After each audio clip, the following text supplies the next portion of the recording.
Shut up. And I'm hearing you, Lord. I'm hearing you, Lord. I'm hearing you, Lord. I'm hearing you, Lord. I'm hearing you, Lord. Alien, go right through hell and come back again. Alrighty, guys, so let's talk about this for 1 second. So I'm going to put the link in the description box below where you can go check out the articles. Apparently, Warner Brothers is in panic mode over the trailer that's supposed to come out for Superman. So apparently, this person named Dan Marcus, who's in the industry, has said that I'll go to what he said in context wise, but he said that the trailer has been done weeks ago, and they went through multiple shots of the trailer per se, and pretty much Warner Brothers has said, hey, we want it to be good, X, Y, Z, et cetera, et cetera. I'm going to get into what he said. I'm also going to get into what damn James Gunn said. Because, James Gunn has to make a response. Because it's not. Anywho, I'm not going to take too long with this. Let's go into this real quickly. So, I got the thing up. Let's go into it. So, this is what he said. Dan Marcus. So, Dan Marcus talks about, I'm really excited for the Superman trailer.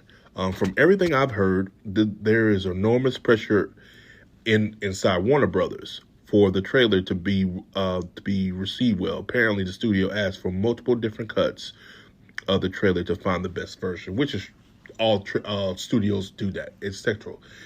But the key factor is what he said. There's a pressure in Warner Brothers for the trailer to be well received. I'm about to get into why they want it to be well received. I'll wait. Let me finish what he says. To clarify, since every trailer does multiple cuts, apparently the editor cutting the trailer presented a fairly finalized version to the studio weeks ago. The studio wasn't happy and said, make it better. I want to be a part of the marketing department, which apparently what he said they gutted that a couple weeks ago, which makes sense because Warner Brothers is in a financial situation. If you look at their stocks, they ain't doing too well. Anywho, let's get into this, why the Warner Brothers want the trailer to be well received. They want the trailer to be well received because they know this is it. If this film does not do well, they're in trouble. Now, a lot of y'all probably will say, well, they should have faith into it. They have no faith right now because this is their last leg to stand on. Because if this Superman film does not do well, those lanterns, that Supergirl, that Swamp Thing, all what James Gunn announced in that God's a Monster bullshit trailer he did almost 2 years ago now. It'll be 2 years in next year January. It will be put on hold. It will be canceled. They'll find any excuse to tell you, yeah, we're not doing it, because they're not going to put the money into that, knowing that this film didn't do well, because that means the general audience does not like it. That's why I said in my video, James Gunn needs to stop contradicting himself, because he's not making matters any better. There's people telling me, well, James Gunn, that makes sense. No, it don't make sense. Why are you keeping Peacemaker in season 1 and the Suicide Squad when that's connected to the Snyderverse? Didn't you say this is a reboot? You're not connecting that to the universe? If that's the case, you could have kept Henry Cavill as Superman and done this film with Henry Cavill, if that makes any sense. Again, it's just, he does himself no favors. But anyway, let's get to what he says, because again, I don't want to make this video longer than what it needs to be. Let's get into what he says. So this is what he said. Well, sort of. But when he says studios, that's solely me. As the only studio involved in cutting or anything to do with the trailer is DC Studios, me and Peter. Let me say this. He's saying that he's the only person who's going to cut the trailer. He's the only person. So he's saying he doesn't answer to nobody. He answered to David Zaslav and to the investors. More so David Zaslav. If the investors are pissed off, then the investor tells David Zaslav, then David Zaslav tell him, we need to get this right, this or that, and this and the third. Because, again, the investors already know. They're not happy with David Zaslav with the NBA bullshit, because they lost a lot of money to that. And now David Zaslav's in the lawsuit. So they're pissed the fuck off right now at David Zaslav. So David Zaslav already got heat on him right now. So what that means is this film has to do well. So David Zaslav is probably breathing down his neck and saying, yo, is this film going to be good? Because this ain't looking too pretty for me right now. And if I'm gone, you may not have that hot, cozy position, which is true. David Zaslav hired James Gunn. Once he leaves, a new person come in charge, get rid of him. That's how it's going to work in the corporate world. That's how they do. Because if they saying, okay, something's going on with this, we'll see. But anywho, because again, David Zaslav gives James Gunn a lot of leeway. Because again, any other head honcho of a studio, I'll tell straight up to James Gunn, stay off of Twitter. Stay off of Twitter. You're doing too much talking. This is too much going on right now. But that's just my opinion.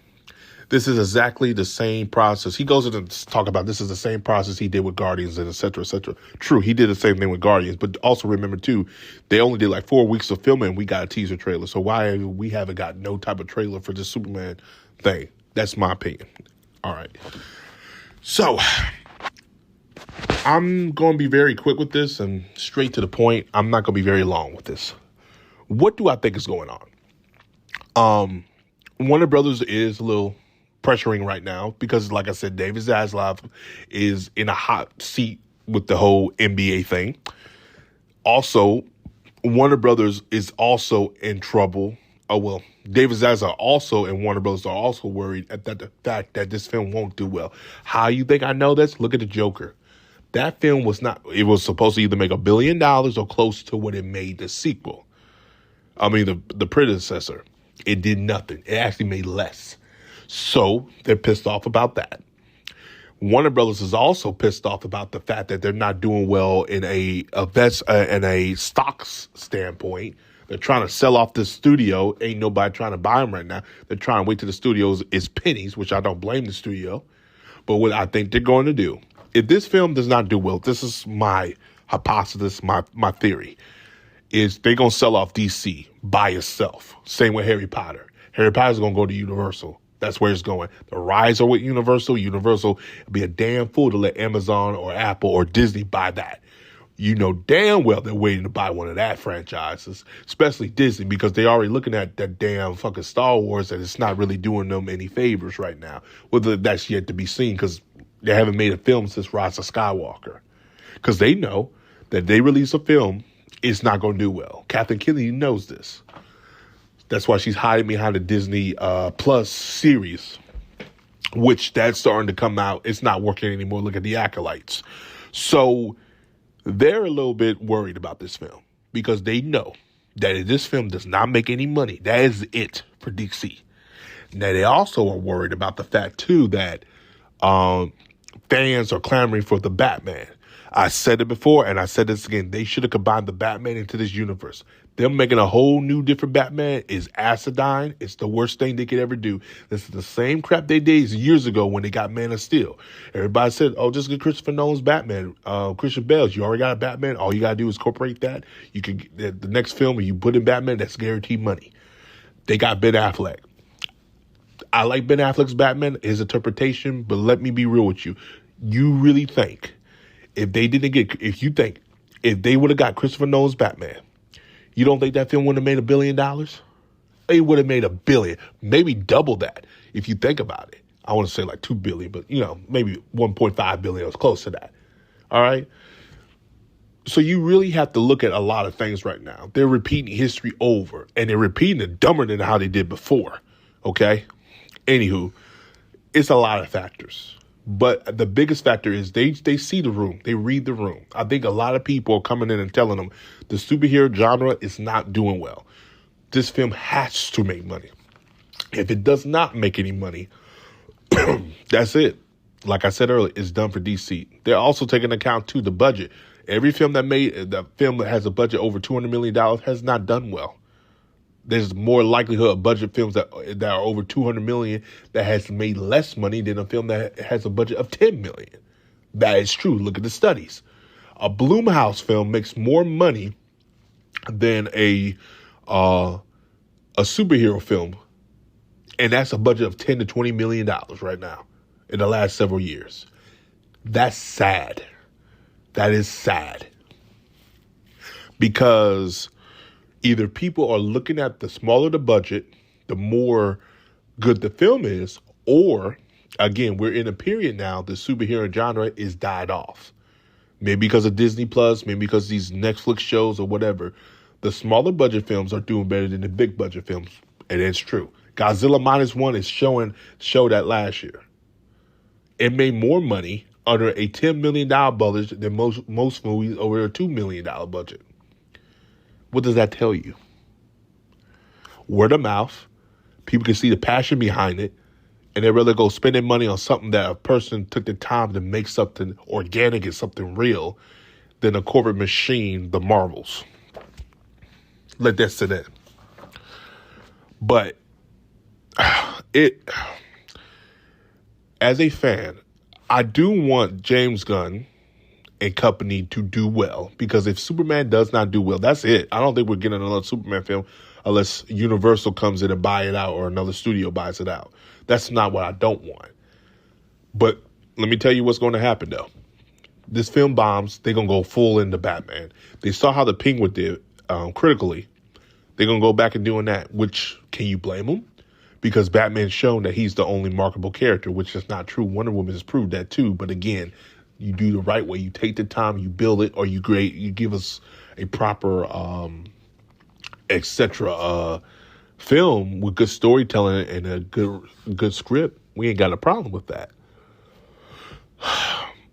But this is not good. I don't want this for Superman because I want him to succeed, but I do feel that financially it will not do well. Critically, I think it's going to do well. I really do think it's going to do well because everybody likes James Gunn's style. Even I enjoy James Gunn's style to a certain extent. That financial thing is a big problem. And I've been saying this since that he started filming. I'm like, please make that budget small. Please keep it on point. Don't add too many characters. He's doing opposite what I said. He's doing what the hell he wants to do. And I'm like, you know what James Gunn reminds me of? And I'm going to wrap this video up. He reminds me of most of you guys, if y'all are into wrestling. Remember in the Attitude Era, you had Vince McMahon and Vince Russo. So Vince McMahon is the, etc. I'm not talking about the allegation, but what he did in the Attitude Era. Vince McMahon needed a new writer, someone to kick WCW butt in the ground because they were losing. So they got this guy as Vince Russo. He writes this trash TV, Jerry Springer type of thing. So he writes a script. Script's all bad. You're looking at it like, what? So let's say it was an 8 or 7. And we're like, oh, no, we need to reel it in. Vince will come in, rewrite it, take some notes, and then turn that script to a 10. Let's say the script was an 8 or, like I said, 8 or 7. He'll turn it to a 10. I think James Gunn is that person who needs someone to reel him in. Like, for example, he writes a script. Like, all right, cool. Let's do this. Let's do that. Let's add this here. Let's bring this back. Let's turn this down. He needs somebody else to help him lead. Peter Safran is not that guy. Actually, Peter Safran is the worst because Peter Safran is like lazy a producer, if you ask me. Just the worst. They need somebody to reel James Gunn in, and I think that's another thing too. He's doing too much. I think James Gunn is, when it comes to ensemble cast, like having like 4 or 5 big actors in one film, I think he can do that. He's did that with Guardians. But when it comes to writing a single Superman film, no. Because when I saw how many characters are in Superman, I'm sitting here like, you're trying to make this like Guardians. Superman should not be Guardians. Superman needs to be Superman. That's why I got like Matthew Vaughn or some other director should have been doing this. That's just my opinion. All right. Do I think he's a bad director? No. I think certain things he can do, certain things he can't do. He can't do Superman. That's what I think. When the film comes out, he could prove me wrong. But the way I think, I don't know. I don't think he can. But again, I'm not going by the trailer. I'm waiting till the film come out because the trailer, you can try to make trailer magic, they call it, and try to fool me. I wasn't born yesterday. It ain't gonna work on me. But I hope that little analogy, example work, because I was trying to compare wrestling to it, because I do have some wrestling fans on here. So, anywho, I'm going off topic. As always, like, subscribe, peace, have a joyous day. The outro will end it for you, and I'll see you guys in the next video.